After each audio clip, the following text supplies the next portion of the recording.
Hi, everybody. Sam Kavaris in the samsportsline.com sports update. Well, the Jaguars obviously look terrible against Kansas City, but I think the important thing to note there is not just necessarily how poorly Bortles seemed to play, but the number of injuries that are adding up on the offensive side of the ball. We found out, and I wanted to wait till Monday to send you this, because we found out that Corey Grant's gone for the year. Now he's got that Liz Frank problem with his foot.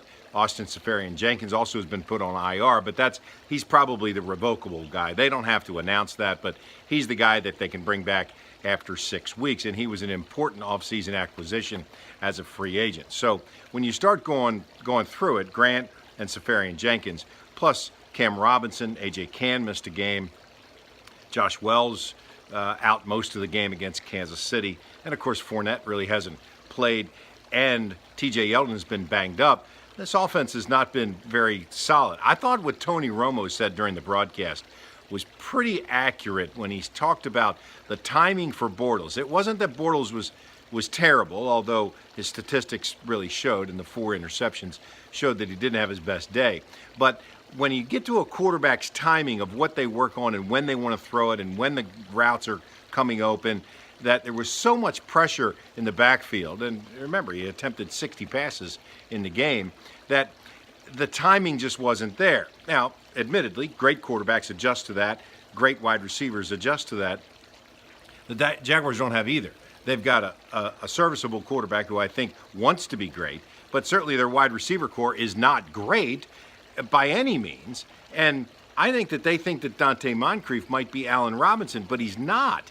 He's more of a down-the-field guy instead of a possession kind of receiver, despite whatever he did in his previous life with other teams. That what he is for the Jaguars is not the guy that you can throw it to on 3rd and 5, 6 yards down the field, and you know he's going to come down with it. So, those are the kinds of things that the Jaguars are facing right now. Every team in the National Football League faces some sort of adversity. Remember, last year, the Jaguars got all the way to the AFC Championship game, and defensively they basically missed 2 games out of a player, and that was Telvin Smith with the concussion. Outside of that, they really didn't have any injury problems.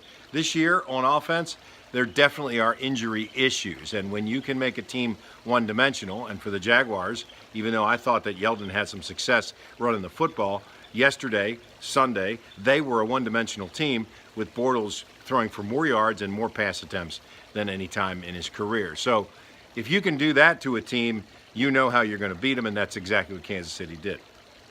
Having said that, the Chiefs might be the best team in the AFC, and they don't have the injury issues, and Andy Reid certainly is an offensive mind that can get a lot of things done. I think the Jaguars are lacking that with Nathaniel Hackett. He's not a bad guy, not a bad quarterbacks coach, but as an offensive coordinator, I still think he's very young in his development on how you get things done and attack other teams during the game. You can have a game plan, but you've got to be able to adapt during the game, and I think Andy Reid has continued to be one of the best guys on that. And remember, they're one of 2 teams that are undefeated in the league. This week off to play the Cowboys. We'll talk more about that as the week progresses.